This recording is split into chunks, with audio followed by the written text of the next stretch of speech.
Welcome back to another episode of Money Buys Happiness. Appreciate you guys for tuning in. As always, hit that subscribe button. Make sure you guys never miss an episode because these episodes are super valuable. With that being said, today I sat down with an ultra boss, Anthony Powell, the master of sales, okay? He's done over $2 billion in sales and he became a millionaire at the age of 26. This guy knows what he's talking about. We talked about direct sales, sales in general, having a mindset, how to create funnels for your sales as well, okay? Tap in, lots of value in this one. He teaches you real strategies of how to make money in 2025, okay? As always, enjoy the show. I set out to make money never an issue again because I was raised by a single woman. I got to see her cry trying to put shoes on my feet. I got to see what it was like to not have money. I looked at her, I said, Mom, I don't know how I'm gonna do it, but someday I'm gonna make it to where you don't have to worry ever again. Anthony Powell. Nicknamed the millionaire maker, billion-dollar producer. Throughout your career, what has been the most amount of money that you've ever made in a single year? I've done over $2 billion. And I knew the harder it was, the greater I became because the hardship is where the value's at. And so you hear that old saying, you gotta work smart, not hard. You gotta work hard in the beginning to get a fundamental and a skill set down. Then you gotta pay attention so you do work less and make more. But you don't work hard, you're not gonna learn the skill. So I always tell everybody the first thing you need to do is you need to learn how to close. Guys, we're in a little bit of a different setting today.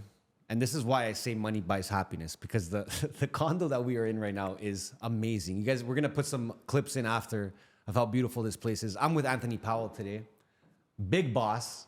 We already did a podcast before the podcast, by the way. Nice to have you on the podcast. Yeah, thanks for having me. I'm really excited, new to the area. So here we go, let's get it. So I read that you've made over 200 people millionaires. Yeah, I've helped them achieve that. Insane. That's a lot of people. Yeah. Did you ever think that you would impact that many people in that sort of way? I just knew that if I can impact myself first and get the fundamentals and just keep my head down and do the work, eventually it would be my turn to teach people, but that wasn't really what I set out to do. I set out to make money never an issue again because I was raised by a single woman. I got to see her cry trying to put shoes on my feet. Wow. And I got to see what it was like to not have money and to experience my mom crying, trying to just put, I was 6 foot in 6th grade. Yeah, you're a big boy. You're a big boy. So when you don't have money and your mom's can't even afford to put shoes, and when you're young, everyone laughs at you if you have the shitty, the bad shoes. So I got to really understand what it was like to not have money. We had lots of love, but if you don't have money, it's kind of like oxygen. It's hard to breathe. True. So you're growing up, you didn't have much money. What age were you when you were like, money is a problem in my family right now, and I don't want it to? Well, like, what age were you, and what kind of clicked in your mind to say, okay, because I felt this, now I have to take these steps? Well, we weren't like poor, but we were just broke. Okay.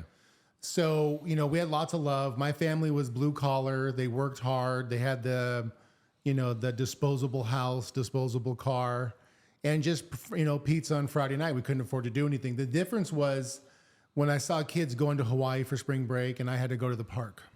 There you go. You know what I'm saying? Yeah. Or we just couldn't go anywhere. Yeah. It was just, we had to stay home, or we went fishing, or my mom would say, you got 2 choices. You do chores or you go play basketball at the park. Yeah. It was always basketball. So sports was my way out. Okay.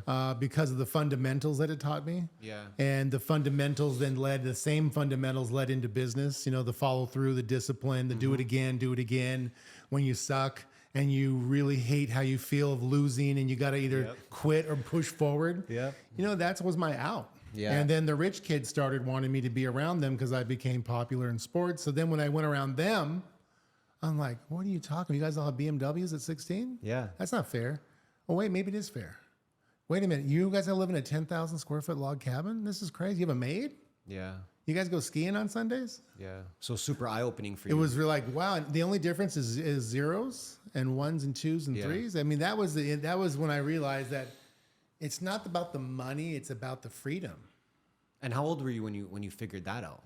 About 16. Wow. Yeah. That's an early age to figure that out. Yeah. Like, you could figure money is important. Yeah. But to put it with freedom, 16-year-olds aren't really thinking that usually. But okay, so your mom would be your motivating factor at that point. Yeah, my mom was. And then I had to go live with her father, my grandpa, because she couldn't afford to keep me in high school. Okay. My grandpa was a World War II vet, super like alpha male times 100. Like I mean, thank God, right? I hated his guts in high school because he was so hard on me. You know, like he'd tell me to, you want to go out and party Friday night. So he'd say, go cut the grass. Fair. And then when you're 16, you raise the lawnmower up so you can get through it quicker to get. And then he'd say, nope, you raise the lawnmower, do it again. You're like, oh my God. Yeah. So I had that. True. And what more did he teach you at that age? Because I feel like it's so important to have that alpha figure, like you said, in your life. They're teaching you that raw toughness that the world is gonna put your way when you finally hit reality, right? So I think it's so important. A lot of the younger generation right now, they're being raised very soft. Super soft. It's very soft. You can't say anything. You can't do anything. I mean, I was raised by an Italian father from, the south of Italy. This guy wasn't playing around. No. I was scared of him. You didn't talk back. 100%. No way. Right? I would, if I had one linguine left in my plate, I would have to finish it before I left the table. Yeah. If I fucked around, I knew I had to face my dad. That's right. And that taught me so much. So maybe talk a little bit about your grandfather and the role he played into who you are today. Yeah, it was like, don't cut corners. If you're going to do it right or don't do it at all. He would inspect absolutely everything. Yeah. Like your knapsack, like your bedroom. Like it had to be right. Or I mean, if I left the refrigerator open longer for 10 seconds than it's supposed to, then, where the bill's going up. Yep. The light's on still. Why is the light on? Why is the light on? Yeah. It's just like, it was all these little things. And, my later on mentor would say to me, the little things make the biggest difference. And so even though growing around him in my high school age, when I wanted to just go party and just chase girls and all that, one, I had basketball, so I couldn't do it. Otherwise, we got kicked off the team. Yeah. But then I had him at home, like just discussing, okay, let's break down your game. I noticed you weren't at your, you didn't do this, this, and this. And so instead of focusing on losing, we would discuss losing and how we need to go after it the next day to win. Wow. Which was typically more work.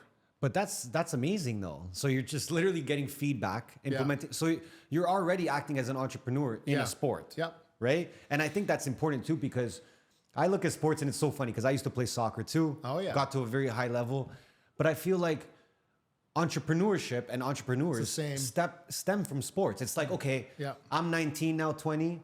I'm not going to make it as a pro soccer player, but this entrepreneur stuff, this is a challenge. I could play this game. Yep. I feel a lot of us go through that, right? Do you feel like sports set you up for entrepreneurship? 1,000%, because sports will bring you to your knees. Yeah. Because if you don't play at the highest level, someone else will, and someone will take your spot. And if you're the kind of kid, like, so then again, let's go back to boys. Yeah. If you got a boy or you're watching this podcast and you're thinking timeout or taking an iPad away is going to actually make your boy someday a man, you're actually doing a disservice to your boy. The bottom line is you got to spank your kid. Yep. You just do. Yep. Because that pain makes, it's kind of like touching a burner. Ow, it's hot. There you go. So if you don't spank, I'm not talking about beating. That's two different things. So let's not take it out of context. Yes. But the pan's got to come down. We got to whoop some ass. Yeah. Because that pain makes you feel what it's like. And life's going to give you a lot of pain. It's going to drop you to your knees.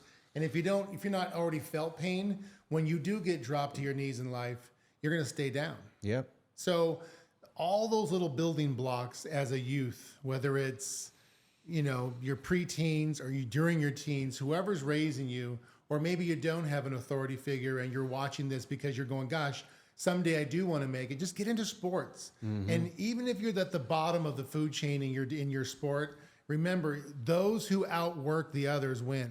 Because when I got into basketball, everyone's like, oh, you're taller than shit, you're going to win. I sucked. My fundamentals were not as good as someone else that maybe was a little smaller than me. Okay. They didn't have to show up for practice, and they just won. Yeah. So I had to show up before practice, during practice, after practice. And eventually I won. Yep. And eventually I became one of the best on the team. But I just had to put the work in. Of course. And unfortunately and fortunately, the same thing happened to me in business. The exact same thing. You're I showing didn't up have it early. easy. There you go. But you're showing up early. You're staying late. It's the same Nobody thing. can outwork me. I And never met one I think when person it yet. comes to sports, what I learned a lot of is losing. It's the best thing ever. You finally learn how to lose, and you're like, damn, I don't want to feel like that. Yeah. I don't want that. Yep. Right. So, was there a lot of like L's that you took, losses, where you're like, that's not for me? No, losses are important because you learn, Very important. but a nice balance of both is good. Yep. A nice ratio, as Yeah. we'll get into it. Yep. Was there anything detrimental to you that happened during that time, or a big loss that happened that you learned a lot about losing at that point? I mean, this wasn't a loss in sports. It was more a loss like in family. Okay. I remember one day, I wasn't raised around my sperm donor dad, but I love knew, that. I knew who he was, Okay. and my mom would never talk shit about him. Oh, okay. She was one of those ladies that had class. She'd always call your dad, call your dad, call your dad. One day, I felt an L, like big L. My mom called him and said, hey, listen, your son needs braces. If you just put your insurance on, my insurance is going to cover 75%. Can you just put yours on to cover the other? Because it's like 20 grand. Yeah. He said, nah, go fuck yourself. Wow. And I remember my mom cried at that, because my mom made back then $30,000 a year. So I remember when she cried, that L she took that day, I looked at her, I said, I don't know, I was like young. I said, Mom, I don't know how I'm going to do it, but someday I'm going to make it to where you don't have to worry ever again. And it just was, that kind of stuff just deep roots inside you. It's a chip on your shoulder. Like, you'll have that chip on your shoulder for the rest of your life. Forever, man. Like, no matter how much money you make, but you needed that too at the same time. Yeah. If you didn't have that, do you think you'd even be here today if you didn't have that kind of motivation? Well, sports, right? Because when you don't have a lot of money, you got to figure out you're either going to sit around and get fat and do nothing, or you got to become something. So I was lucky that I had to make a decision. I was not allowed to play video games. It was chores or go to the park. True. And then it was go to the community center, sign up for soccer, then sign up for basketball, then sign up for baseball. Okay. And then it was tennis. It was just a constant year-round sports fundamentals. And I wasn't good all the time. True. But I was always engaged and I was always there. And eventually, as a youth, it kicks in of how to become good if you don't quit. Yeah. And do you think not having, your father around made you man up earlier in your life? I had to. Yeah. I lived in downtown Seattle. I lived actually in the hood. I was only a white kid in an all black neighborhood. Wow. So you had a choice. You either had to get strong or you got beat up. I wouldn't want to mess with you. You're a big boy. But let's talk. Okay, so we're continuing your story. I don't fight. I can handle my own, but I don't. I like to do it. I like to fight. You're a gentle giant with a pen. There you go. So, do you end up going to university or college? Yeah, I went off to university. Okay. Actually, I went off to with basketball for a moment. Nice. Showed up and I was 6'6", and they said, "Listen, you're a guard now. You're not a power forward." So I'm like, red shirt. Because you're short now compared to everyone else. I'm short now. Red shirt. Then I transferred, and then I transferred into Phoenix Online University, did the communications, just kind of gradually finished that way. Universities for people that don't have fundamentals in their life, it's great. The problem with universities, it doesn't teach financial literacy. Yeah. Does it teach you to show up? Kinda, because nowadays these young kids are paying people to do their work for them. It's true. So they don't have to take tests, and that they figured out how to do so that the university can find them. And so it's just kind of a waste. I mean, really what it does for you if you actually go to university is gives you abstract thinking and to show up for something. Yeah. Other than that, you can get everything on YouTube. Like due dates and stuff like that. Yeah, due dates. Working outside of work, stuff like that, right? Yeah. So you didn't really have a game plan when you went to university. You weren't like, oh, this is what I want to do with my life. No, I wanted to be an entrepreneur. You knew that. I just knew it. I just hated going to university. Here's where I almost got booted out of university. One day, I was genuinely inquisitive with this econ professor, and I said, "Sir, if you know so much about business, why are you a professor making 60 grand a year?" I said, "I'm generally interested." Yeah. And he thought I was fucking with him and kicked course. me out of the class and never got to come back because he thought I was teasing him. And I wasn't teasing him. I'm like, well, how could a $60,000 a year person teach me how to go out there and build $1 million business? It just didn't make any sense. And they're not teaching you that. They're teaching you to go out there and get the $60,000 job. Yeah, they want you to, they're teaching the matrix. There you go. Is what they're teaching. And that's the thing that you catch on to that matrix quick, because all school is it's like a rubber stamp to be an employee. Get in that matrix, be part of the 99%, shut the fuck up and go consume. So what about if someone's listening right now and they feel that, they feel like they're in that matrix and for some reason they can't open their mind to what the world is really like? What opened your mind at that point to say, well, it's real simple. Besides looking at the guy and saying, bro, you don't make enough money to tell me what to do, right? Because some people won't think that deep. I mean, I'm wondering why was his mind wrapped into accepting 60 grand? If you really have the fundamentals to run a business, yeah, then either A, you don't have the fundamentals, or B, fucking lazy. Yeah. Like, what is it? True. But here's the answer. The profits are always better than wages. Okay. You have to just understand what a profit is. And most people, when they do a business or start a business or run a business, they make their first 1,000 profit, they spend the 1,000. Okay. And really what you got to do, and this is a philosophy that Jim Rohn taught me, he was one of my mentors. Amazing. You've got to live under your means, and you got to go all balls to the wall. Yeah. And it's kind of like a facade. Your first like 5 years are a facade because he or she who advertises wins. Okay. The most. Okay. Okay. So I understood that game because if you look at the big boys, they spend 30% of their advertising their revenue on advertising. Yep. So you got a company that's doing $1 million a month, they're spending $300,000 a month. Yeah. Right. So a lot of it goes to marketing. A lot of it goes to marketing. Yep. It has to. Otherwise, but nowadays it's different. Whether you're going to buy it on a podcast, whether you're going to do ads, whether you're going to do whatever, your branding, whatever it is. Of course. The bottom line is you got to spend money to win. So when you're a little guy like I was, I didn't have any money to win. So I had to go live in a little studio apartment that was the size of this dining room we're in. Yeah. Seriously. Yeah. Like that was my kitchen. This was my futon. And this is my table behind me where I worked all day. And that was like $800 a month. Yeah. Maybe it was smaller than, maybe it came to here, right? Okay. But the point is every dollar I made, I put back into advertising. Every dollar. And I stayed consistent. Everyone laughed at me and said, this is never going to freaking work. You're stupid. Go get a job.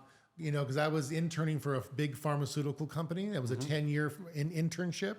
And everyone just said, what are you doing? 10-year internship? Yeah, because they had to take you around the world, teach you all the divisions. Wow. And then, it was, guaranteed $250,000 a year when you got out. Okay, so that's where you start your journey. Yeah. Your entrepreneurship journey. Well, I was an internship. It wasn't paid. But you're starting to work, you're starting to learn, right? That's the first big boy goal. Business, yeah. That was the first big boy stuff, right? Yeah. So, okay, talk about that experience there, what you're learning through that business. And eventually, I guess you leave that business. Well, that experience got me to say, that's it, I'm out. Really? Of corporate America. Okay. So one day they made you work distribution, they made you work in the office, they made you do all jobs, right? As an internship when you're in university. So one day I was going from distribution because they made me pack orders at night and load trucks. And then I'd take all the stuff up to the office and then become a businessman, right? Executive. So one day I was about, 6 o'clock at night. I opened the door of the office and I hear a full-grown man just blaring out crying. Wow. And what do you normally do when you hear someone crying? You run for the rescue, right? Of course. So I opened the door and I was like, whoa, wait a minute. This is the number 2 in the world for this company. This guy's name was Dick. And I'm like, are you okay? Are you okay? And his head was down like this. Now this guy probably made, millions. Yeah. Like he was number 2 worldwide. This is in 80 countries, this company. You would know who this company was if I told her. They're the big boy of the industry. Okay. I'd say, you all right? You all right? He's like, well, I was going to retire in 5 years. Then they just let me go before my retirement. I'm going to lose everything. Wow. I can't even work 2 jobs, what I earn in this one job. And he goes, yeah, I've got some pension plans and yeah, I've got some investments, but there was a 5-year plan here. And now I'm going to lose a lot of my life. Wow. And that was like, I comforted him and I sat there with him for a minute and I was just like, I'm like 19, 20 years old, right? 19. And I was just like, why am I doing this? Like, this is what I'm going to get? Yeah. And the answer was they wanted to put someone in newer, like a young 27-year-old that had already gone through what I'm about to do and save money. That was the bottom line. That's the way corporate America is. All corporations are. So I drove home that night. I went from 19 to 40 years old on that drive home. And I came up with a little saying, if it's got to be, it's up to me. And that's when I went home and I said, you know what? Fuck these people. I'm not going to do this anymore. And that's when about 2 weeks later, a friend called me and said, hey, I'm doing this business.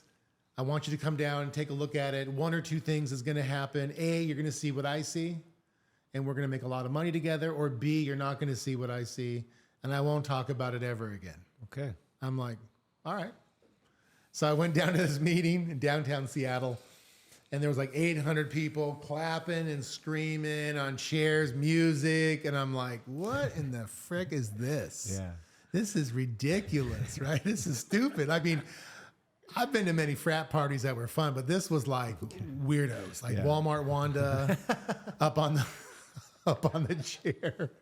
Tommy tow truck, having a good old time, right? Yeah, yeah. So I sat there out of respect, and about halfway through, I saw the stories of the products and the stories of the opportunity, and it really got me because I saw that you could help people as you're earning money. Yeah. And one, I needed some help, and two, I just was blown away by these average people making extraordinary incomes. So I went up to the guy afterwards and I said, all right, I'm in. What do I got to do? He says, $4,000.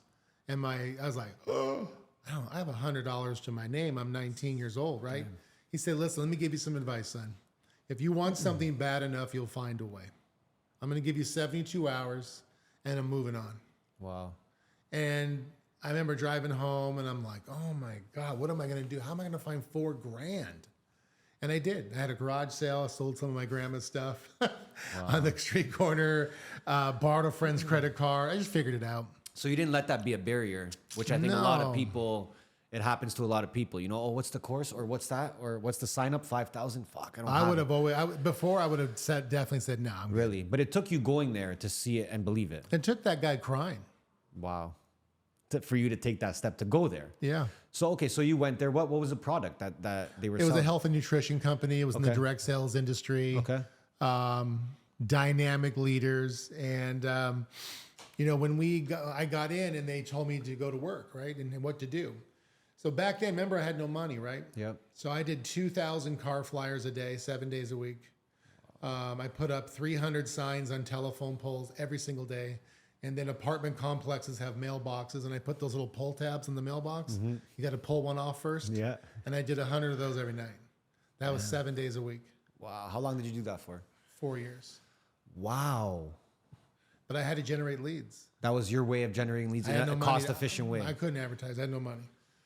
So you get into it, and then I guess in terms of network marketing, you're not trying to build a team. You're just trying to sell yourself. I did both. You did both. I sold the product. We made 50% profit. Okay. So in my mind, if I could sell 20,000 a month of product, I'm making 10 grand. Okay. I'm going to take 2,000 and live off of and put 8,000 into advertising. Okay. To stop this massive, intense labor. True. So, but I just bought more signs.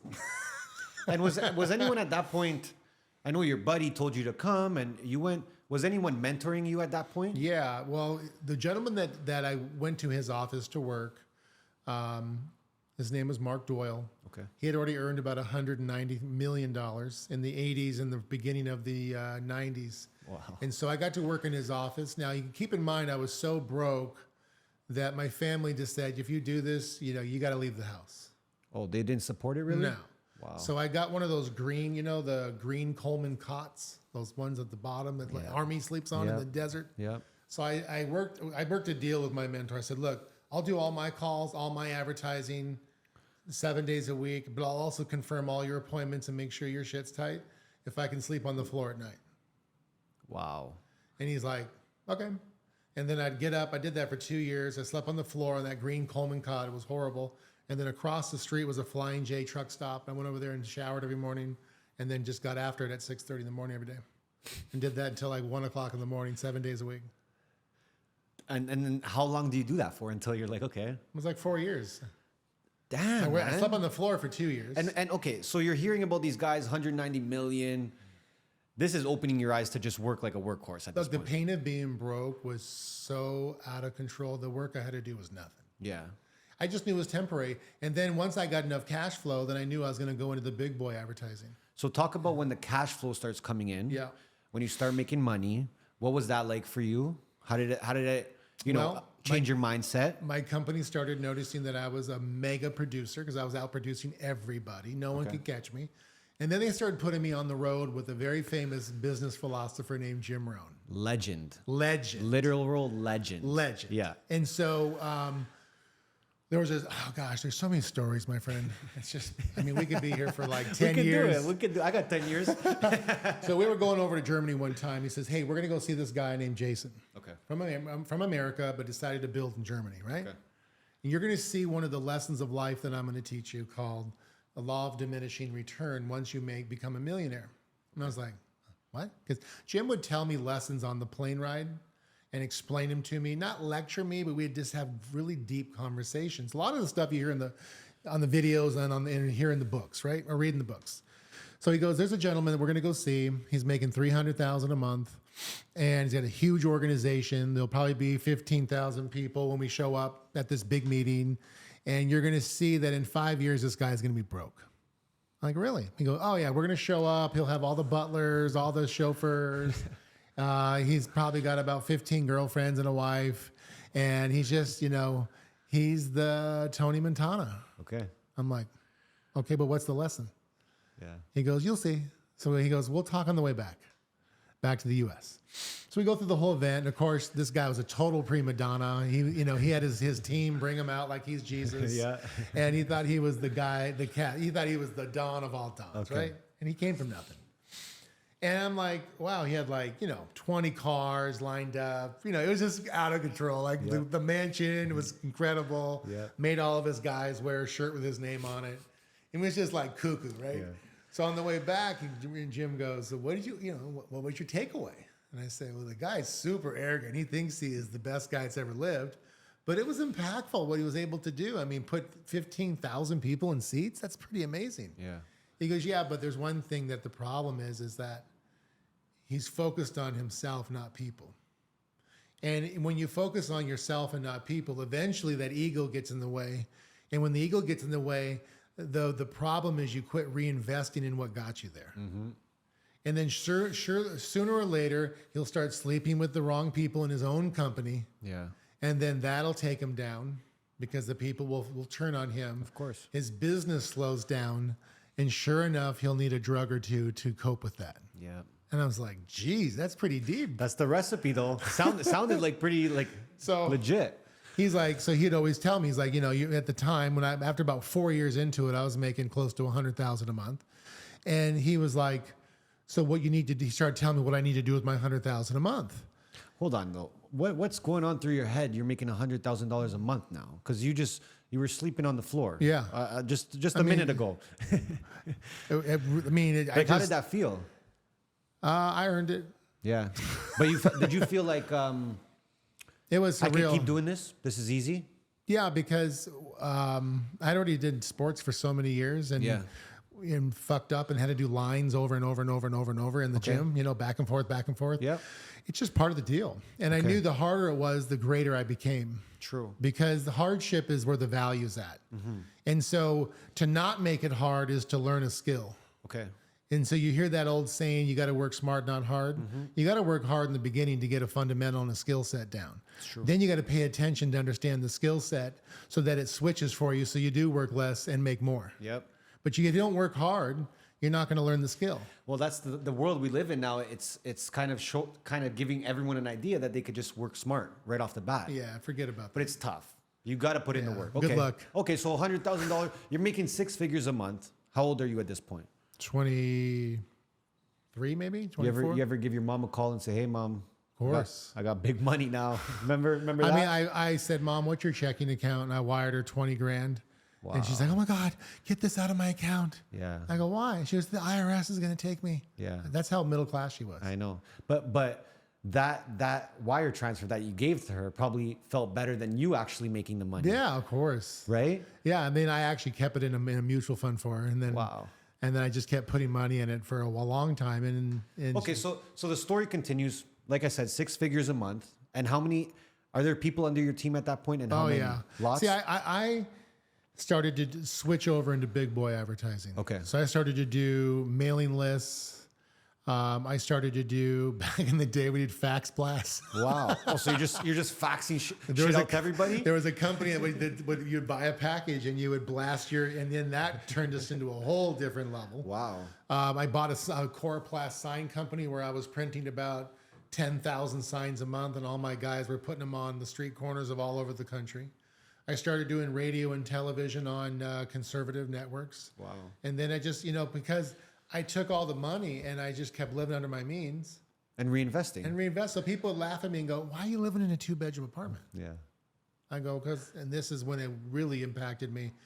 When I said, when I was 26 and this guy came to my apartment in Houston, Texas, because I kept moving around. Okay. He goes, "Why do you live here?" I mean, it's brand new. Yeah. It was just an apartment. Yeah. And he turned it around and I said, "What's that say?" He goes, "Bank of America." I said, "What's the number?" He goes, 10,500,000. Yeah. I said, that's why I live here, because I'm cash is king. Mm-hmm. And I had an E-Class sitting out there, murdered out. Yeah. E. I love that. Not an S. I know. Not a Bentley. It's true. Not a fucking Rolls Royce. Yeah. That did come. But the point is that I had the poor guy in the back, or broke guy in the back. So I knew I got my advertising up to $1 million a month. Okay. So that's when I knew. I mean, $100,000 a month in advertising is crushing it. Yeah. But I probably just stayed too long reinvesting it. But my tax bill was low. True. Because I'm using it all for Yeah, advertising, right? But I dominated every part of advertising that existed in advertising. So how much were you reinvesting, let's say, if we had to put a percentage on it? And do you think that can also go into other industries as well, Sure. that type of ratio? All industries. Okay. I mean, I didn't do anything different. I just marketed and promoted a product and service. That's all I did. So it didn't matter what product. I mean, But you're spending, let's say you made 100,000, 50,000. I put 80 in. Wow. I mean, what I started to do was I would put 90 in, and then after a period of time, I started backing it down to 80. Because you see what's working. Well, I started then investing into, like the S&P 500. Okay. Or I started because then my business was running on its own then. Okay. I didn't need to take my own personal money. My business money started to reinvest There you itself. go. Okay. Right? Because I was all low, keep it low, invest it all into advertising. Okay. And just nobody can, even right now, as I'm re-entering the marketplace again. I mean, dude, we went from 0 to 6 million a year like this. And it was like we just flipped a switch and we're at 6 mil. Boom. Yeah, and you're saying you credit a lot of that to the marketing. 100%. And no one was copying you. No one said, "Look at this guy. He's." No one wants to do the work. And they don't even want to put that much money down. No, they want to get 20 grand and go buy a Rolls Royce and run around with their chest out and try to take chicks down. So you're looking at it. You were like a ratio of like 80-20, probably for a while. And then a lot of the other people were doing the other way around, 20-80. If that. Wow. Okay, so you see great success in the advertising, and you would say that took you to a whole other level. Whole different level. So talk about this level that you achieved now, and now what's the game plan? Because it seems like through this story, you're just like leveling up. So now this level up, talk to us about this. What were you experiencing? And now, how are you like, okay, I got to grow from here now? Yeah. Well, my company turned into like 5 different companies. Okay. In the beginning, I had to become a master closer and a master, setter. I had to be the one that's booked all the appointments, set all the appointments. Okay. And so I was doing myself personally about 120 appointments a month. Wow. By myself. I booked all the appointments, set all the appointments, and closed all the deals. And just to be clear, you didn't have to at that point. No, I could have hired somebody. Okay. The reason why I did it was because as I started to build a team around me, nobody could trick bake me. Okay. I knew the fundamentals. Yep. And then I knew how to teach that fundamental. Okay. And one of the arts of business is the art of delegation. Okay. Because what happens with people is they're scared to delegate and they take too long to delegate. And what happens is then they have to take too much work on, and then they hit what's called the law of the lid. Okay. The lid means you've hit the top of your capacity. Okay. You just can't grow anymore. Yeah. So there's a fine line there. You don't want to let go, but you have to. But there's a magical thing you've got to learn in business called learning how to do what you guys want to write this down. I learned this years ago, and whether you're going to do it with yourself, or you're going to do it with your staff, your consultants, your independent contractors, and here's how it goes. People do what you inspect, not what you expect. Okay. Meaning, I can say, hey, go down the street, deliver this package, come back and do it. And you're like, okay. And you don't do it. Yeah. Well, if I don't inspect the fact in 5 minutes that you actually did it, then it's not going to happen. Yeah. Then there's another element to that. Okay. Is you give... When I say the word orders, I'm not talking about a lord. I'm talking about King Anthony. Sit. Yeah. I'm talking about when you give directions, a better word, to a staff member. You give directions and you say, before you leave, explain back to me exactly what you got to do. Okay. Oh, I got to do X, Y, and Z. Well, the last part, I didn't say that. Okay, let me help you. And you explain it again. Boom, boom, boom. Great. Tell me what you're going to do. Boom. When's it going to be done by? Egg. Boom. Now you think it's going to happen. Okay. As a boss or a supervisor or a manager. This is where 90% of managers go wrong. A week goes by because they don't know how to inspect and they don't know how to put it in their own calendars or run a team. Yep. A week, Friday happens, and because they didn't manage, hey, remember I told you and you said back to me, yeah, did it get done? Oh, excuse and bullshit. Oh, really? Your job as a manager, owner, whatever you are, you've got to put timelines on yourself to follow up on your team to see if it's being done the right way. Of course. When you inspect instead of expect, everything runs right. Yeah, well, I think even that's genius, by the way, that quote, right? And I think, you know, people look at inspect and they're going to think, oh, like, do I have to micromanage? Absolutely. Like, there's a balance, right? Where you don't have to do the person's job, but you're doing it in a calculated way, you're saying, right? Okay, if I'm telling you to do this, I'm going to make sure on my end, there's a calendar invite on the Friday that says, hey, check on this person. You're going to go do it. This is leading to your business is only as good as your processes. Yeah. Correct. And you're a process master. Well, they have to have ownership of the process. Of course. If they don't have ownership and you're going to turn your head, you're going to fly your business into the wall. Of course. And okay, so in terms of processes, because I really pride myself on building the processes for our businesses as well. And I love it. I love doing that, right? Because it's super organized, right? But, you know, when it comes to processes, sometimes what happens, maybe in newer companies, right? You'll hire people and now they're trying to like look at the processes and be like, oh, well, maybe this is a better way to do it, Anthony. Like, have you ever tried this? And then maybe you start doubting yourself and you're like, well, this person's doing the job every day. They might know it better than me at this point. So talk about processes in general, but also like the feedback that you take from your team when it comes to your processes, when to implement it and when to say, listen, I know what I'm talking about. Well, because I've done it first, I don't have people around me that I hire that I haven't done it first, and then I hire people that have done it. Okay. I hope that makes sense. Yes. So because of that, I bring people in to take responsibility off of me. And then I say, listen, here's how this is going to work. We're going to learn the order in which we do things based on my methodology. And as we grow, we're going to take, I mean, I'm a person that I'm pulling numbers 24/7. Yeah. And I'm bringing my numbers to the surface. Okay. My numbers tell me where I'm doing great, and they tell me where I need to fix. Okay. So I don't have to spend a lot of time wondering if my person's doing right. I'm knowing every hour if they're on or off. Okay.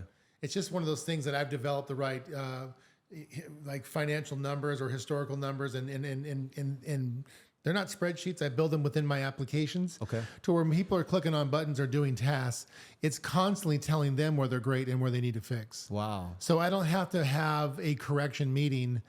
It's already telling them what's up. Okay. But to answer your question is, I take input from people once they've mastered the process. But let's master the process first. Okay. And let's see that you can take ownership of this, and then we'll get input from you. Okay. And when it comes to the processes, this could vary between industries. Yep.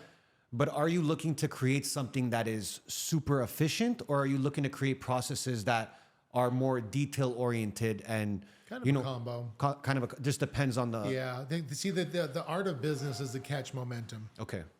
And what happens is if you're just creating files and flows and shit, you're never going to get the work done. Okay. So the most important thing is if you have a messy desk but you have shit happening, you're going to catch momentum. Yeah. If you have a clean desk and nothing, then nothing's going to be happening. True. Everyone's building files and online in there. So don't like overthink when it comes to like the. No, I create just an absolute process, and then let's just go. Okay.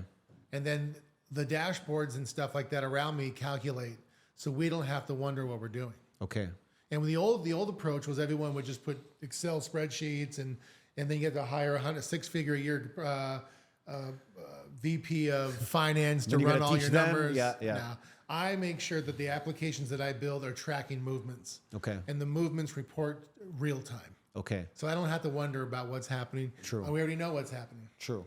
And you speak a lot about momentum. We spoke off camera. I think that's, it's needed more today. Because we were talking about, there's kids making $1 million and then they take 3 years off, then they got to go make $1 million again, right? No momentum at all. Zero. Right? So, and I watched one of your videos and I think you had a very great recipe, method to the madness, kind of, when you took that 3 years with that equation that you used when it came down to signups, presentations, right? All that stuff, right? So I want to talk about momentum when you realized it was important, how you continue to preach momentum to your teams.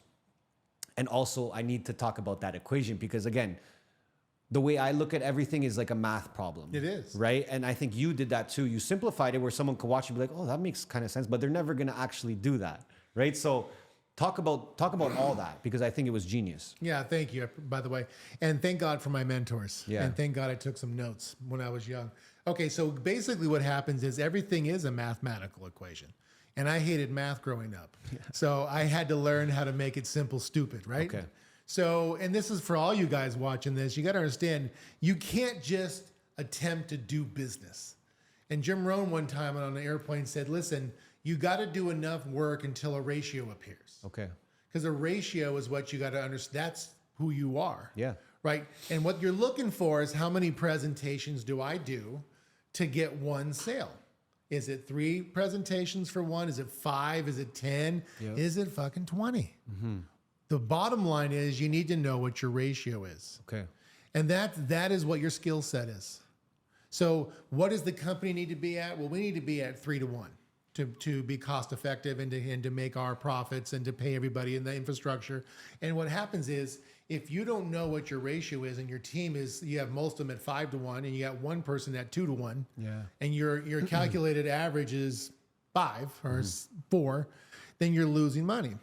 So the key thing is for everybody, and this the same thing goes for websites. How many clicks does it take for me to get one opt-in, and how many opt-ins does it take for me to get a freaking appointment booked or a buyer? Yeah. And whether you're doing sales live or whether you're doing sales funnels automated, it's the same equation. Okay. And until you really focus in on your numbers, you're just going to waste money and you're going to throw money away because you're going to celebrate a sale and you don't even realize it took too many presentations to get that sale. True. Right? Okay. So let's say, let's do like a little exercise about it then. Okay. Right? Let's say someone's starting off and they want to implement this ratio method. How do they start? Number one, let's get some advertising going. Okay. So we got to determine are we going to do sweat equity or are we going to do paid advertising? Okay. And then number 3, are we going to do organic? Okay. All of it's going to require a fucking commitment. Okay. Are you willing to do the work to get the leads to come in? That's number 1. That's number 1. Yeah. If you're going to go do 1 reel a week, forget about it. Yeah. If you're going to do, there's a philosophy here. So form a game plan as to how you get the eyes on you. Yeah. Okay. Got to get leads coming in. Okay. Number 2, as leads come in, you got to make sure that the minute that lead comes in, you got to be calling that person to confirm the appointment. Okay. Because that person needs to feel you or your staff member that you're welcoming them to the whatever you're doing, and that you're confirming the appointment whenever that is. I have a rule that we have to have them confirmed and back on the phone within 24 hours. So we do 3 things to confirm appointments. Nobody does this. Everyone laughed at me for 20 years. And they still say no one can do this, but we do it and kill everybody. And that is, we need a voice confirmation every single day. Wow. So if the appointment's 48 hours out, we need 48-hour voice confirmation, a 24-hour, and a day of. Voice confirmation, you're calling them. Calling them up, Okay. boom. We have a scripted script, and our guys call once an hour for 10 hours a day. Okay. And within 10 hours, you're going to get everyone confirmed. Wow. Tomorrow, we're going to call for 10 hours a day, once an hour, and we'll get everyone confirmed. We have a different script for every day. Okay. Okay? Scripted script, not outlines. Okay. So it's dodo proof. Okay. Then on the day of, it's an even shorter script. Boom, voice confirmation. Now here's the interesting thing for you. If you get a voice confirmation every day, you're going to have a 90% show up ratio or higher. If you only get 1 voice confirmation, it drops down to 50%. And if you get no voice confirmations, you're going to be 20% or lower. Yeah. Now, do we send text messages out saying, please respond back confirmed? Duh. Do we send emails out? Yes. Well, that's what I wanted to ask you. Is there a time where you could overdo it in a bad way? No, because you're creating on the scripts a sense of urgency. Okay. And FOMO. Okay. And you're like saying, listen, for whatever reason, if you can't make it, please give us a 24-hour courtesy call, because that way we can give you a new spot and put somebody else in yours. Wow. Now they're going, holy shit, you guys have that kind of business? So it's not so much as you can't overdo it as long as the script makes sense. That's right, because right off the bat, we get them to realize we don't need you, you need us. Okay. We're not begging for your business, but our appointment's so valuable that when we really do, by the way, we got 5 or 10 or 15 people begging to take that spot. Okay. So we got to make sure you're confirmed you're not playing games with us. And that FOMO method, would you recommend that for 1,000%? for any industry? But any industries, I've been doing it since day one, and all the products I run. Look at what happened right now. Yeah. We're at 60 million. Yeah. It's because And my partner had done it an opposite way before me. Okay. And he's just like, I can't believe this is like the McDonald's of sales. Yeah. Because it's a system. Okay. It's just everyone's doing the same exact thing. Okay. So you have the leads. They're signing up for the presentation. Yep. You have the presentation. Then you have the close. Yeah. So we put everyone through a 2-step process. Okay. They come in, they go to a sales funnel, opt in. Then they go to a VSL. The VSL at the very bottom, they click and book an appointment with the coach. Okay. And there's a little video above the booking page saying, hey, don't even think about not showing up or not being serious or like we're not begging for So business. those reminders are constant. Yeah, and we're edifying our process that we're not needing. See, most people are begging for business. Okay. We already have a skill set. We've already done $2 billion in business. We've already helped people. Now, we're not arrogant, but we're saying, look, this is a screening process. You've got to be serious, teachable, and willing to work. If that's you, step forward. Well, you said something. You said I work with people that Deserve me, not need me. Yeah. That's what you're talking about right now. That's what we're talking right? about. And Okay. by doing that, it's getting people to step forward that actually want it versus the looky-loos, the tire kickers, and all the, I just wanted to give you $1,000. One day and they're do this nothing. guy, one day they're that guy. Yep. I don't want to take someone's money if they don't want to work. Okay. I just don't want their money. Okay. Because guess what's going to happen? Chargeback, refunds, bitching, bad reviews, and it all comes back to they don't want to work. True. And okay, the steps of this program, Yeah. you were involved in every step. Yeah. Okay. Yeah. So it goes. I'm not like you didn't have like your team do step one and then No, you came my in. team does it now. Okay, of course. But But you mastered every step yourself. I did all of it myself for Yeah. years. Okay. And it doesn't matter what product or service. So there's two things that happen. I'll tell you two different approaches that we got going on. Okay. Number one, it's the opt-in to the VSL, book the appointment page, thank you page. Okay. The minute that person books the appointment, they're in the call rotation for a setter to call. Okay. Now they're going to get voice confirmed today, tomorrow, day of. Until the call. Okay. Yeah, boom. The call comes, it's called a qualification call. We're having a 15-minute screening call to see if they're even valuable or not or worth our time to get to the sales call. That's key. We want to screen them out, scrub them down, either kick them out or put them through. And that's FOMO. That's FOMO. Yep. There it Like, is. who are you? What are you about? They're thinking, What's your shit, goals? are they going to like me? Fuck. Yeah, Okay. just so you know, we tell them, just so you know, this is a screening process. We don't let everyone through. Which is key, man. We only let about 15, 20% through. Not that you're a bad person, but you got to be willing to be serious, teach, blah, blah, blah, you know? Of course. Now then we book them onto the next call. Next call is a Zoom because the seeing is believing. Yep. So we want to have the closer on with them. Okay. And the closer has a script up and a presentation up and just communicating back and forth. Bang, 3,000. Wow. And, that's it. Okay. So let's say I want to go through kind of the steps and say and tell the audience how they can make each step better or more efficient and how you've done it, right? So, okay, let's start with the first part is leads, getting the leads, getting the eyes. That's marketing we talked about, right? So we do meta ads.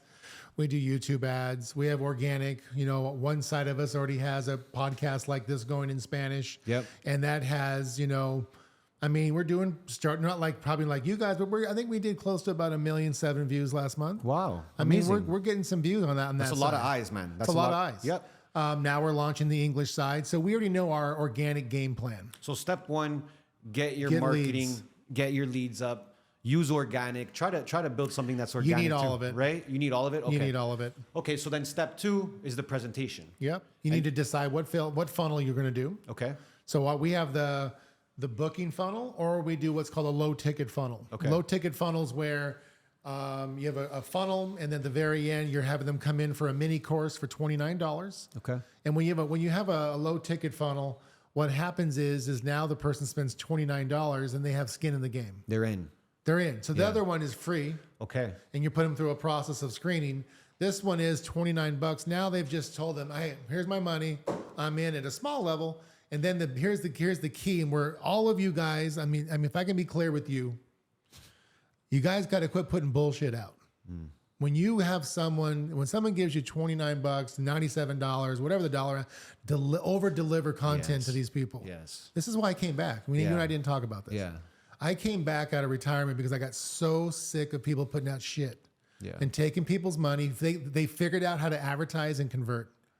And then the content and the course is shit. Yeah. So I came out of retirement saying, all right, I got to teach people how to do online marketing because it's going to give everyone a black eye. I think people, they get one part down, but then they screw up later on or step three. Deliver. Yeah. Because if you deliver, and so what if it takes you a little bit more time? Don't you think after about 2 years of over delivering, everyone's going to talk about how amazing you are, Yeah. and what it did for them, Yep. and then they're going to tell 10 people, as opposed to if you screwed them, they're going to tell 100 people. And they'll never forget. So you might get your McLaren and your $1 million. That'll be the last time with that. But next year, Yeah. welcome to McDonald's. Of course. Okay, so Well, let me just finish this, course, if you don't of mind. course. So No, no. the low ticket's $29. Okay. You got 5 lessons that are low ticket, like it's a mini course, and then during the process of checkout, you got 3 upsells. okay. Right? And the 3 upsells, and then you have the last one, a 4th one is a subscription. Okay. So now what you've got going on is you've got about 30 to 40% of the people that took the 29 are going to take the upsell. Okay. Now you're bringing in close to about $500 to $600 Okay. on the upsell approach. Wow. So guess what you're doing? You're totally offset your advertising. Okay. And you have a small little bit of profit. But then when they get into the mini course, guess what step 1 is? They're booking their meeting with their coach. The coach is the high ticket. Oh, there you go. Okay, so then, and I've been hearing a lot about this, right? Like, start them with a free product, then you do a low ticket product, then a high ticket product, right? My question is the pricing difference. Yeah. How do you know what is just right? Because like, okay, from $29, you said, what was the next one? 600? Well, see, that's a great question, actually, because if you got to do an ABCD test. Okay. So your first page, you got to have a 29 low ticket, a 47, like a 97. Okay. And then throw traffic at it. Okay. You don't got to go balls to the wall and throw 1,000 a day, but throw 100 on each one every day. Okay. And then you'll see the conversions.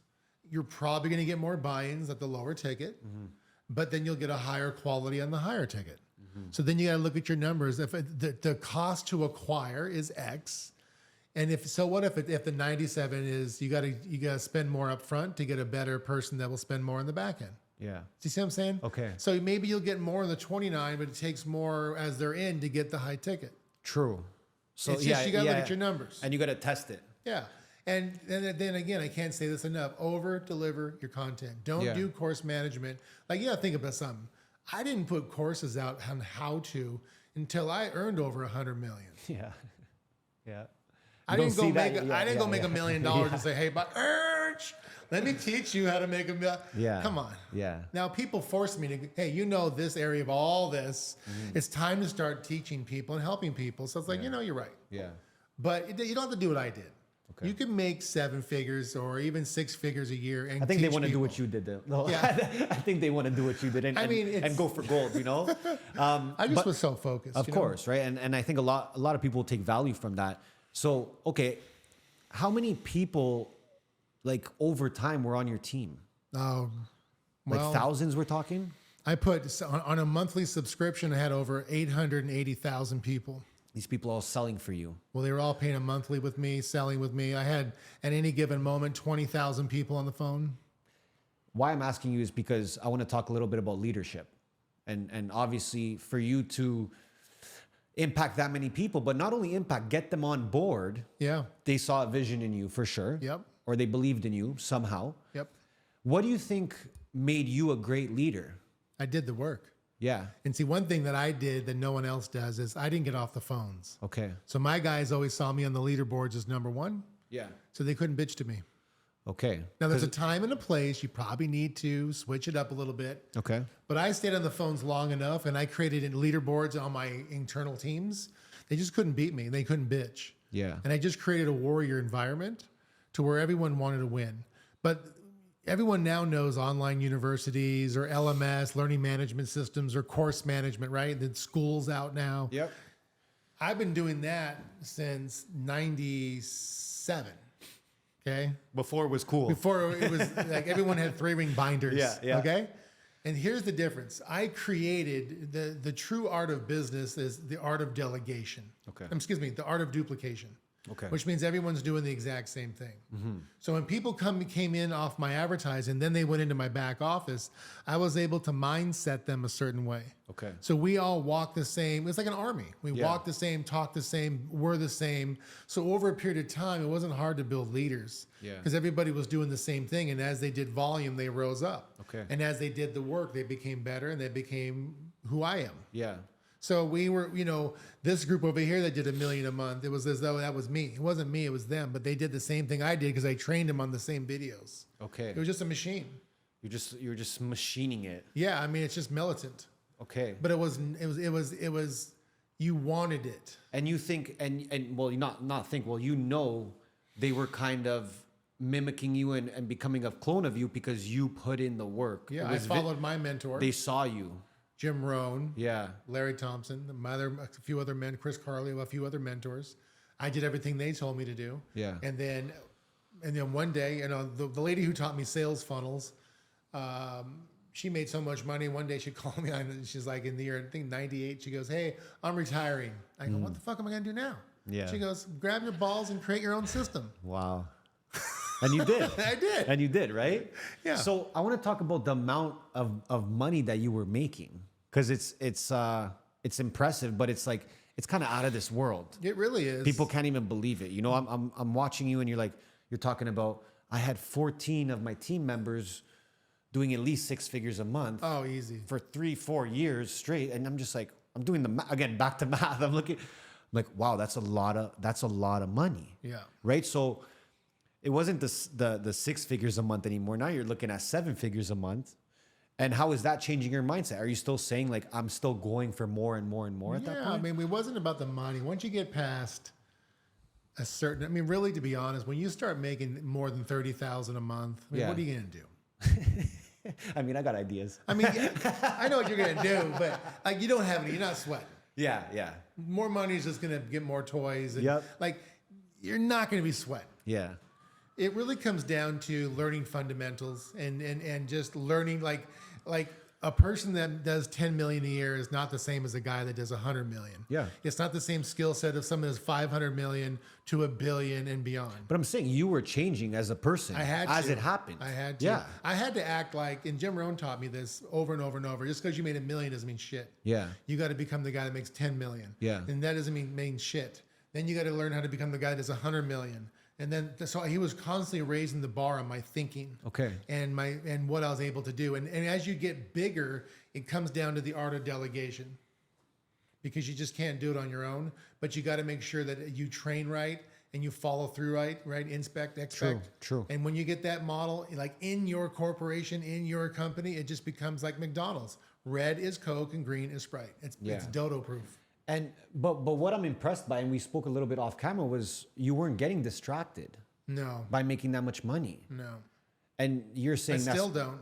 And you still don't, right? Like obviously we're in a beautiful place right now, but you could be much more distracted, especially like, we hear horror stories about these people that make a lot of money and then downfall is rock Huge. bottom. I've seen probably 80% of the people I've seen make money lose it all. You see athletes, $100 million deal, they retire, they have no money. Yep.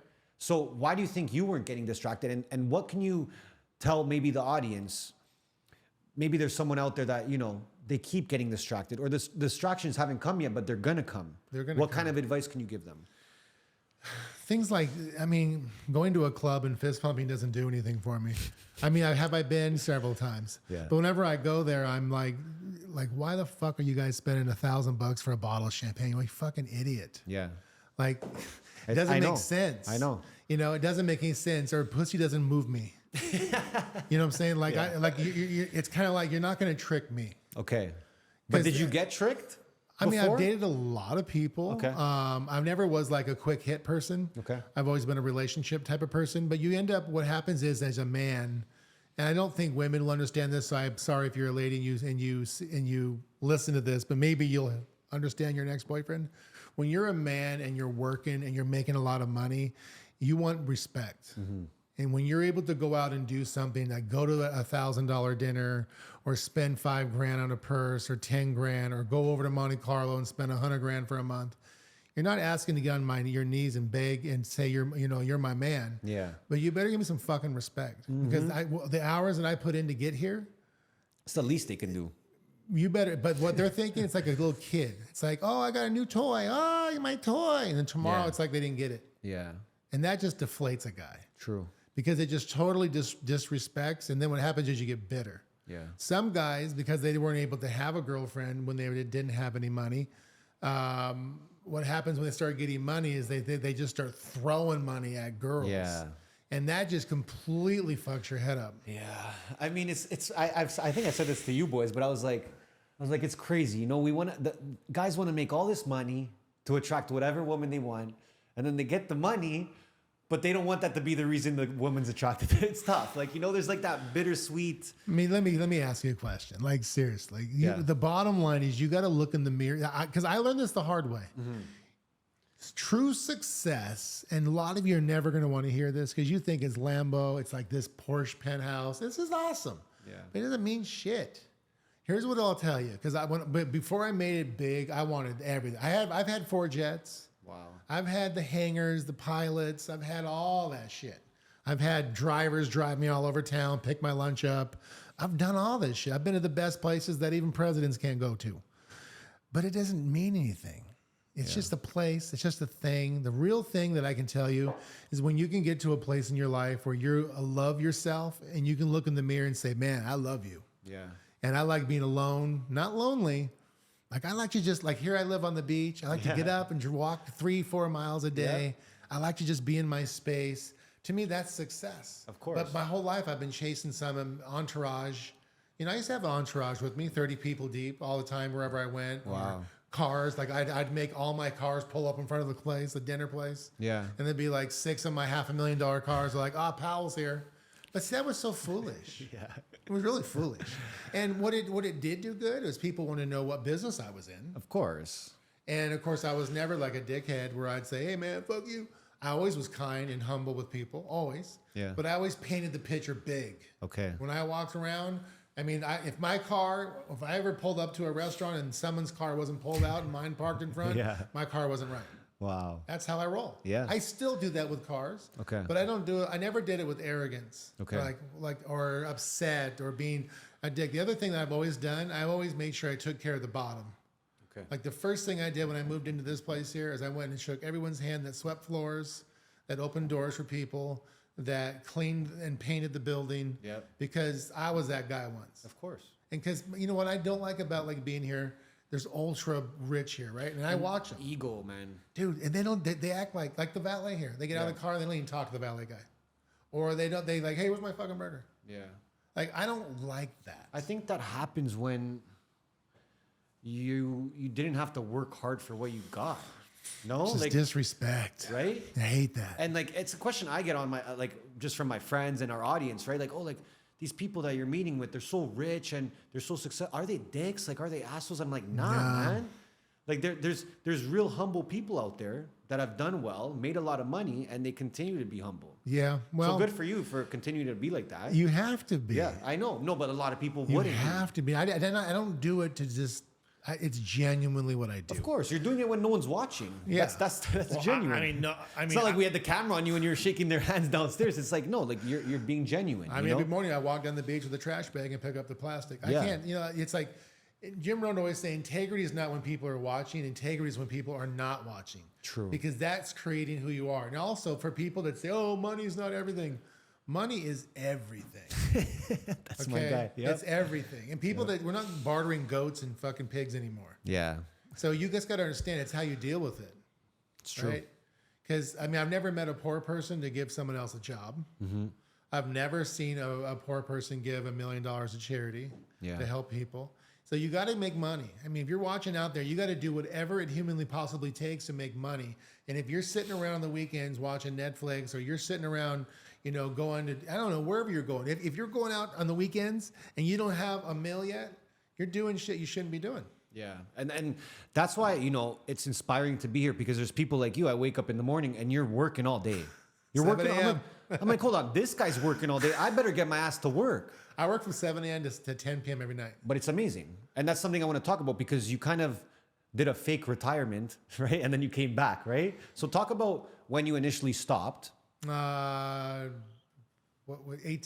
end of 18. And the 18, you stop, you say, I'm going to take a little break. I mean, I had companies going, but I wasn't like, But you were cruising. I wasn't you were pushing. Okay. You kind of had everyone doing their thing, cruise control. Yeah, I wasn't like conquering the world at that point. Okay. And you know, at that point, you had enough money to stop forever. Ever. For more lifetimes even, right? Yeah, I'm done. Why did you come back? Several reasons. One, I love the hunt. Yeah. I mean, number one, I love to create and build, and I love to, I mean, this sounds weird. I love to get pushed down and get back up. Yeah. I love something to kick my ass and not know something and then have to go figure it out. Okay. And I love that. Like, I love to, like, it's like you're in a cage with gladiators and someone's like, ah, you're like, oh shit. Yeah. You got beat down. And I'm that guy that likes to stand up and swing again. The second thing is I started to notice that my industry that I'm in, online marketing, was getting a really big, huge black eye. There's so many people, especially in Miami, where everyone's got their hat on backwards, making $100 grand and running around town trying to sell a crypto offer or some shit they don't even know what they're doing, or some bot that's trying to trade your shit for you. Yep. And you can't get a withdrawal. Oh, don't get me started, bro. Please, I got screwed, bro. Everybody did. Yeah. Or the NFT. You know which one I'm talking about, right? I don't even want to go there. Yeah, we don't have to. But the bottom line is that there's all these deals going on. Yep. And you can't escape the real world. You can automate it, which I don't want to do the old 1970 sales either. I want my funnels and my videos to do most of the work, but you still have to have a human touch. And so when I saw that people were selling courses and not delivering, I mean, the bottom line is everyone that's watching this, and even if you've made money, you need to know how to copyright, how to build sales funnels. What are all the sales funnels? How do you convert them? How do you get traffic to work? But the most important thing you need to learn is how to be a digital closer. Yeah. You need to go out and learn how to close deals. And if you don't know how to close deals, even if you've mastered and spent 200 grand setting up your business, and if you can't close deals, you've lost. So I always tell everybody the first thing you need to do is you need to learn how to close. And you're working from home, you're working from a cafe, you're working from the beach at a resort, wherever you can get an internet connection and you have your headset, you can close deals. Yeah. And then you learn the art of closing. Well, first you learn the art of setting and master setting. If you can master setting and booking appointments, then you'll master being a closer. Then you can make a decision whether or not you want to own your own company. But here's the thing that happens. Like the gentleman that's in the bedroom over here with me, he's been with me for 18 years. Wow. And he's made millions. Wow. And he came down here. I just yanked him at hey, we're moving to Miami. He's like, what? Yeah. So he's getting his own spot here about next month. But the point is that he doesn't want to own his own company because he has the freedom to go to a resort, get a cabana, and sit there and have the food brought to him and close deals all day. Yeah. And he makes, 6 figures, $500,000, depends on how much time he wants to put in. So you believe, you're a strong believer that anyone can make $1 million. Oh, there's no question about Anybody, it. average person. Absolutely. Okay, so I've had people you know what Mrs. C's Candies is? No. Okay, I asked What is that? It's like one of the most famous chocolate companies ever. Okay. And it has an old lady with a bun on her head. Okay. I think I know what you're talking about. Okay, we had a lady that looked just like Mrs. C's Candies come through about 7 years ago. Never even had a job. Little old lady glasses. That's a grandma. And she got to 10 grand a month on her 4th month. That's insane. I mean, it comes down to the system. Okay. You gotta build the right systematic approach, and then you gotta do the exact same thing every single time. And you mentioned too, like this is a good vehicle for people to use to generate real wealth. Yeah.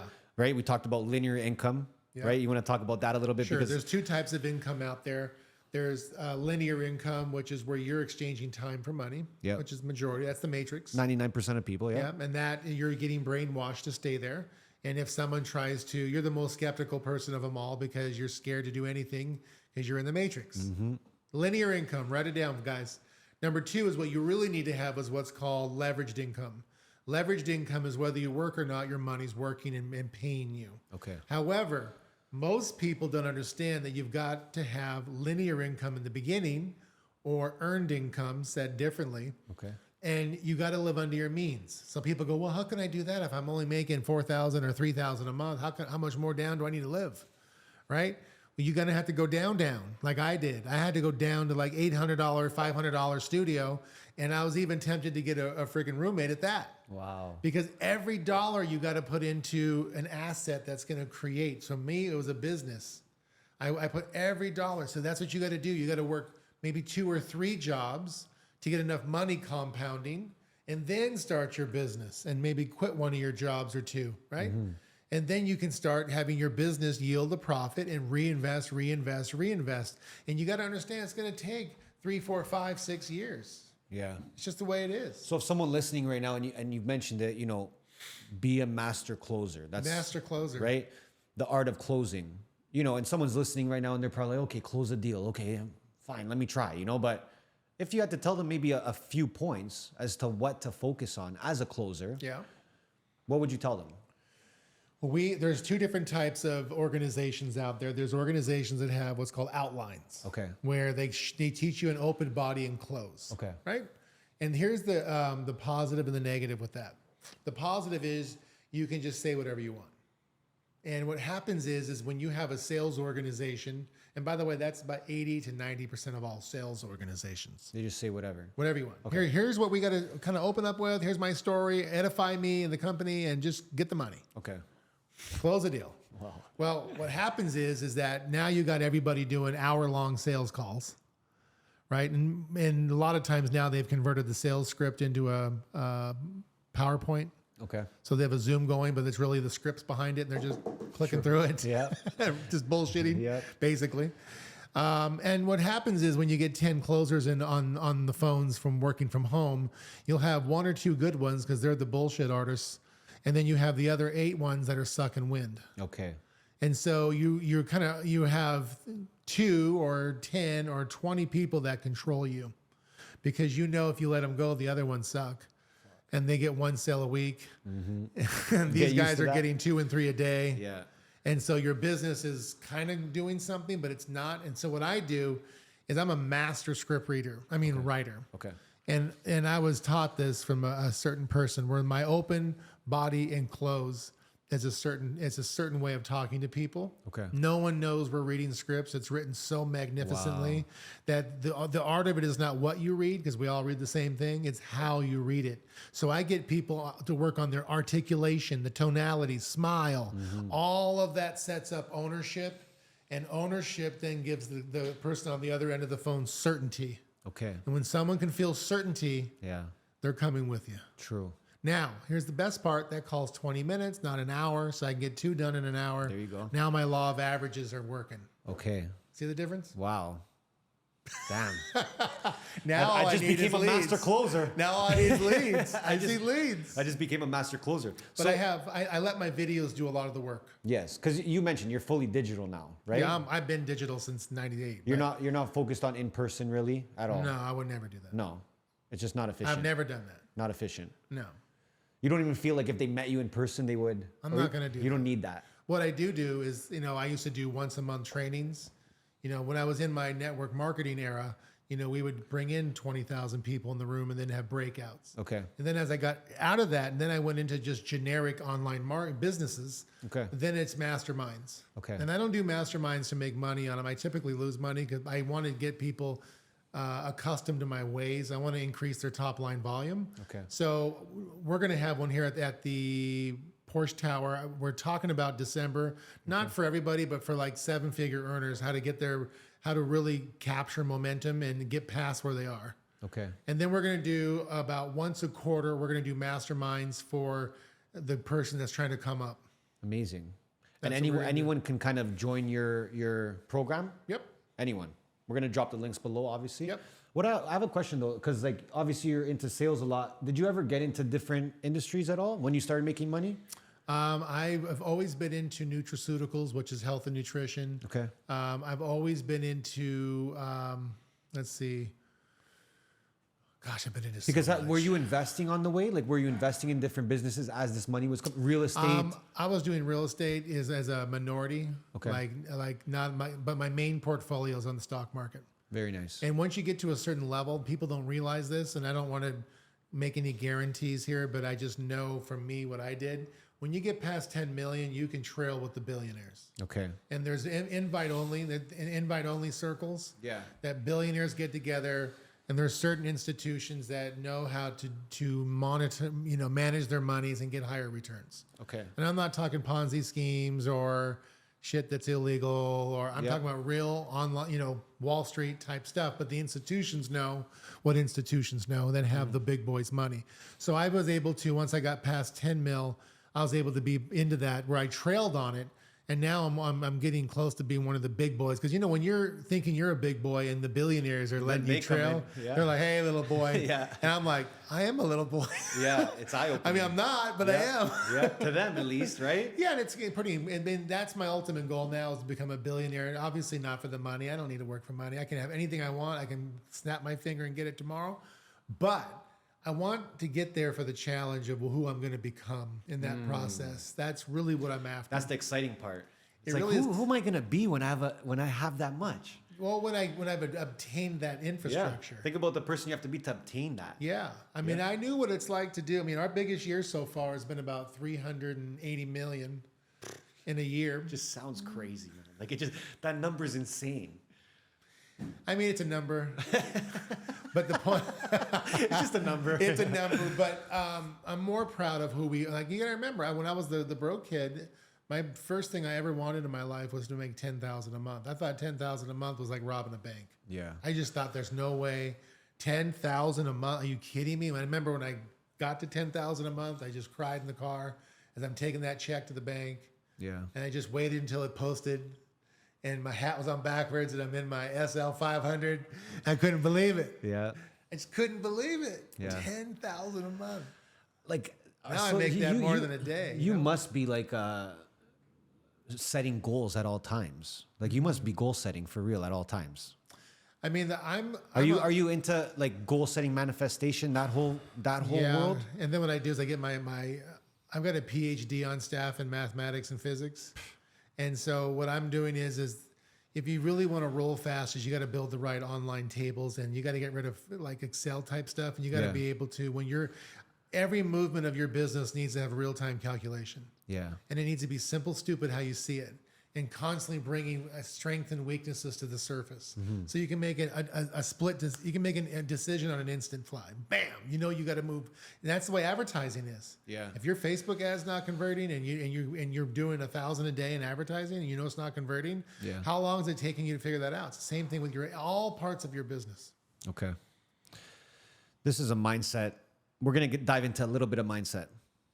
I know your time is crunched right now, but I'm going to make it worth it, I promise. So I've heard you talk a lot about mindset. I'm big on mindset as well. I think that's half the battle to being an entrepreneur. It's the whole battle. Right? I know you talk a lot about morning routines. You talk about this. You need to get right in the mind.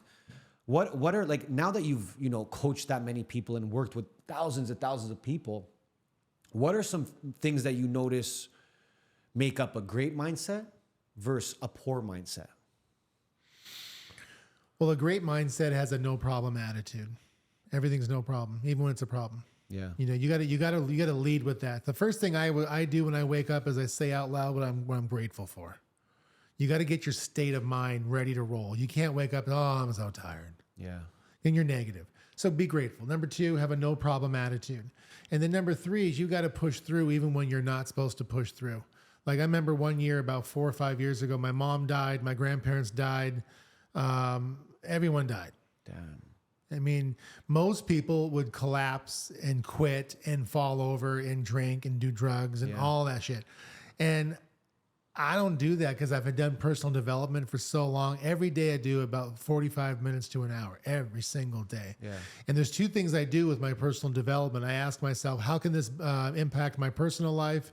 And how can this impact my business life? Mm-hmm. And then I put it into my daily routine. I put it into my thought process when I'm executing the play. So I don't have goals that are, do I have long-term goals? Yes, I have 30, 60, 90, and 120 year, and I have a year, 120 month and a day, and then I have a year goals. Okay. But my daily's got to hit. Like we have to hit this number today. This many presentations has got to give us this many sales, and this many sales gives us this much dollar amounts. Okay. And then we look for where are the trends in our today's work that could possibly screw up 90 days from now, because you're getting paid today for the work you did 90 days ago. Yes. So every 90 days, you got to sit down and you got to look at your last 90 days and see what the trends are in your daily routine. Yeah. Because it's spitting out who you are. True. I mean, I know that sounds deep and theoretical. No, but you're doing the same thing in business. You have to. You're treating it like a business. It is. Right? Like with my house is clean. Have you looked around my house? It's a beautiful house. It's spotless. It's not one speck. My business runs the same way. Yeah. My business runs tight. My house is tight. My car is tight. Yeah. I go shop. My refrigerator's all lined up. Like shit's lined up. This guy's organized. And everyone goes, "Oh, you're compulsive." No, you're a liberal trying to create an ism. What I am is I'm a leader. I'm a leader, man. Speaking of that, I mean, the next 4 years are looking bright. Hey. You know, and I know I think you've mentioned it too. Like, there's a lot of money to be made these next 4 years. Yeah. I think a lot of people are right now, they're kind of gearing up and saying, okay, this is going to be good. I can make a lot of money. Yeah. These next 4 years. What are your thoughts on these next 4 years? And what kind of opportunities do you think will come from it with the new big man in office? Yeah. And how can people take advantage of it? Well, I mean, number one, you've got to make sure you do the work, right? So how do you set back? Like Patrick Bet-David said this. You got to have a meeting with you and your family, or you got to have a meeting with you and yourself, or you and your buddy, or whoever your partners are around you. And you got to remember the gloves are off. Yeah. So things are going to be deregulated. Yeah. They're going to have businesses that have it takes 2 years to get a permit are going to take 3 months. Yeah. You're going to have everything working in motion for you. The feds are going to be, the dogs are going to be called off. So you got to go to work. Now, here's what you got to look at when you have a product or service. And this is key. You can't have a product or service that's a flash in the pan, meaning it's good this year, but it's going to be down next year. You need a product that's going to be in the same demand today that in 20 years, because then you can go all out. Yeah. You This know is what the I'm saying? foundation the It's next just, 4 years. You can build the foundation the next 4 years. So, you know, we've had our meetings. We're going to have our final meeting of where we're going to be in the next 4 years. You know, there's a lot at that. We're going to have a huge media company. We're going to have several divisions in Spanish and English. I mean, we're building it from zero to $100 million company in 24 months. And then we're going to build it into $1 billion company. So, you know, we got to lay it down and you got to map it out. Yeah. And you mentioned media company. Why are you bullish on media companies? Oh, I'm not. Oh, you're not? No, I'm going to build one. No, I'm saying, like, why do you see that being a good idea? Well, because it's the future. Like if you looked at this last election, we just talked about this, you and I. When people say, "Oh, mainstream media is podcasting." That's who controls who's going to get it or not get it today. Yeah. And that's where the liberals failed. Is they're like, "Oh, well, MSNBC, CNN, and all these networks control and dictate the message." Well, guess what happened during COVID? All the people like yourself and who thought they had a voice got canceled, turned off, shadow banned, put in the corner. Yep. And so guess what all of you guys felt? The bad feeling of what it's like not to have freedom of speech. Got that chip on our shoulder. So when Mr. Trump comes in and says, "Hey, I'm going after all companies that have censored, and matter of fact, we're going to change Section 230." Yeah. Wow. You mean I can actually say what my American right? Yeah. Freedom of speech? Well, guess what's going to happen? The next election, the Dems are going to come to people like you and go, "Hey, can I pay to have a quick little interview?" You're going to go, "Fuck you." Yeah. You canceled us. It's true. You sanctioned us. You put us in the corner and you treat us like a bitch. Yeah. Why would I want to interview you? So they really, and then guess what? When it was time for the conservatives or like Trump to be on mainstream, it was F you. I know. And matter of fact, we're going to kick you in the ass on the way out and make up a fake story. They burned so many bridges. They burned bridges. But they had no right to do so. And here's the funny thing. I may not agree with them. Yeah. I don't want to sanction them. Yeah. I don't want to censor them. No. I mean, that's not healthy. I would never want to censor them because the more they speak, the more that they look crazy. Stupid. So I'm just like, no, you guys keep going. Yeah.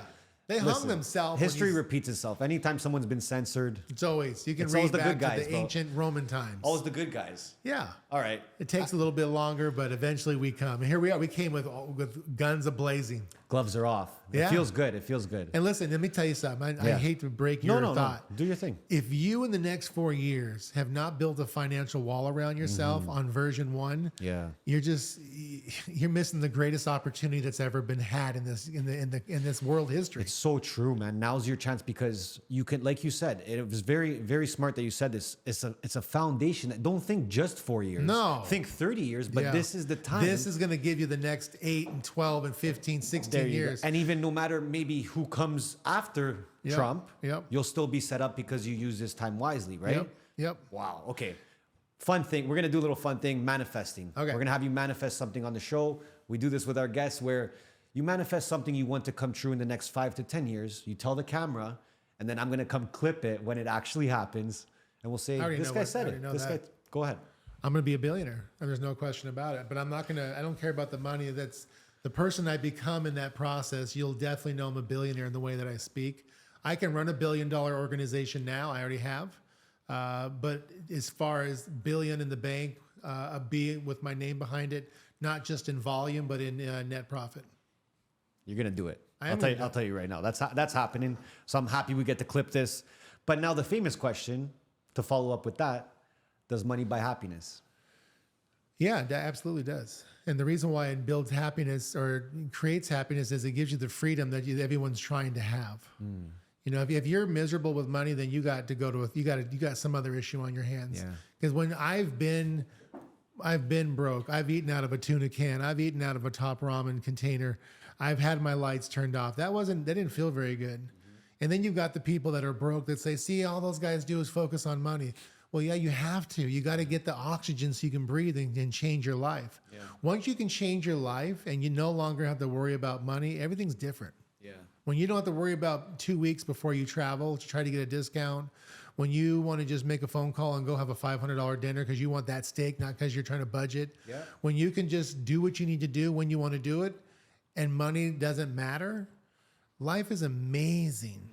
It's also not amazing when you don't have it. It's very painful. But I really do believe everyone's got to go through it because when I see people that have kids and they become rich and then their kids are a disaster. That happens a lot. You know, I mean, all you got to do is look at what Trump did.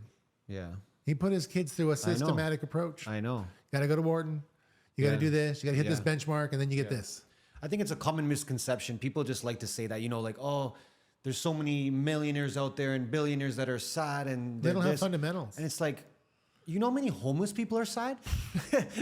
A bigger ratio. They drink themselves or do drugs to get to. I think that's a misconception that people try to use to comfort themselves and say, see, I don't need all that money. They're sad when they have all that money. Yeah, because they don't want to do the work. Exactly. Like, yeah, it's an excuse to not have to do the work to put someone else down that did it. Just like when people say, oh, we got to tax the rich. Why would you do that? We already pay 75% of the freaking taxes. The rich, the people are like, you are the people who are giving jobs to people and impacting lives. That's right. That's who you're going to go after. You know, like that doesn't make any sense to me. And no sense. Believe me, coming from Canada, I know all about that stuff. But appreciate the time, man. This was a great conversation. Would love to do a part 2 sometime. Let's do it. Because this was sick. Let's do it. And we'll do it down at the beach. Wherever you want, man. Let's do it at the beach. We'll have food brought to us. Oh, see, now we're talking. We might have to do this next week. A couple drinks, and then we'll do it right from the beach. So stay tuned. We're going to do that. Of course. I'm happy to have you back in the digital world. Yeah, thank you. I think everyone needs it. I'm going to drop all his links below, guys. Check him out because he knows what he's talking about. He's not playing around. Thank you. It's been fun. Thank you so much. I appreciate you. We're out.